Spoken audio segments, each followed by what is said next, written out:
On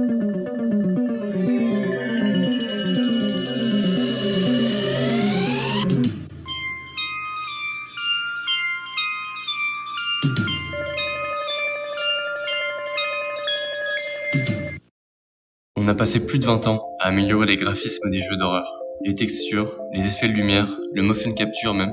Mais pendant ce temps-là, à New York, Ben Kokuza faisait exactement l'inverse.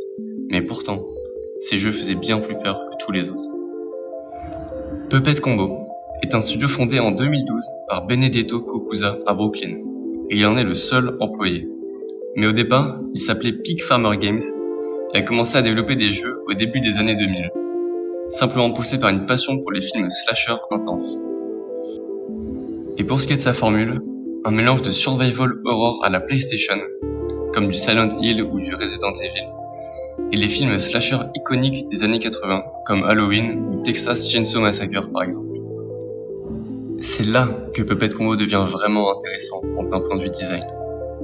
On pourrait penser que les graphismes rétro sont une contrainte budgétaire, mais au final c'est vraiment tout le contraire. C'est une intention. Les graphismes low poly et les textures très basse résolution sont entièrement voulus. C'est en hommage à l'ère du survival horror sur PlayStation.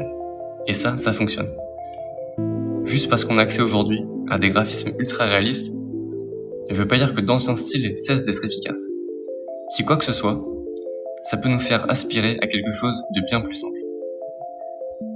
Le grain VHS, les angles de caméra fixes, les sons étouffés, tout ça construit une angoisse que les titres modernes avec leur moteur Unreal ou Unity n'arrivent plus du tout à reproduire.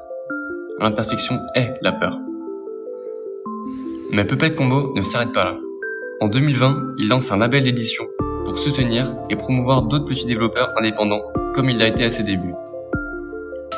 Ce que A24 représente pour le cinéma indépendant ou encore Devolver Digital pour les jeux indés dits mainstream, Puppet Combo est devenu aussi important pour les jeux d'horreur indépendants. Vice a même qualifié que Puppet Combo est l'une des meilleures choses qui soit arrivée aux jeux d'horreur indépendants ces dernières années. Et IGN a même classé ces jeux en deuxième position de sa liste des meilleurs jeux d'horreur PC en 2022.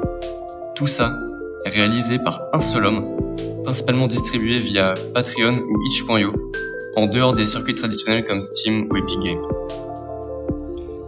Et l'impact de Puppet Combo ne se mesure pas qu'en notes de presse ou encore en vente. Il se mesure dans les jeux qui n'auraient jamais pu exister sans lui.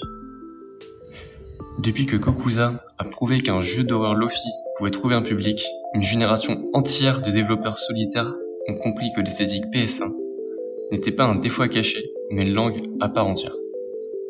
Des titres comme Fears to Fathom, Bloodwash ou Home Safety Hotline portent clairement cet héritage. Ce qu'il a créé, ce n'est pas juste une série de jeux, c'est une permission.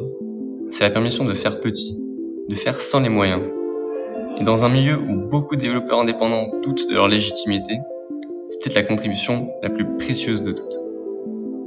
Ce que Puppet Combo prouve, c'est que l'horreur n'a pas besoin de budget. Elle a besoin d'une bonne intention. Elle a besoin d'un ton cohérent, d'une esthétique qui est maîtrisée, et d'une compréhension profonde de ce qui fait peur. Pas de technologie, mais d'une atmosphère. Kokuza a toujours été clair dessus avec ses jeux. Il fait passer la créativité et l'artisanat avant même la rentabilité. Et pour moi, c'est la preuve que même un seul développeur qui est passionné peut faire trembler tout un genre. Bref, si le genre vous intéresse et que vous êtes curieux, je ne peux que vous conseiller mon préféré qui est Stay Out of the House ou encore Non Massacre. Sur ce, merci d'avoir regardé la vidéo et à bientôt.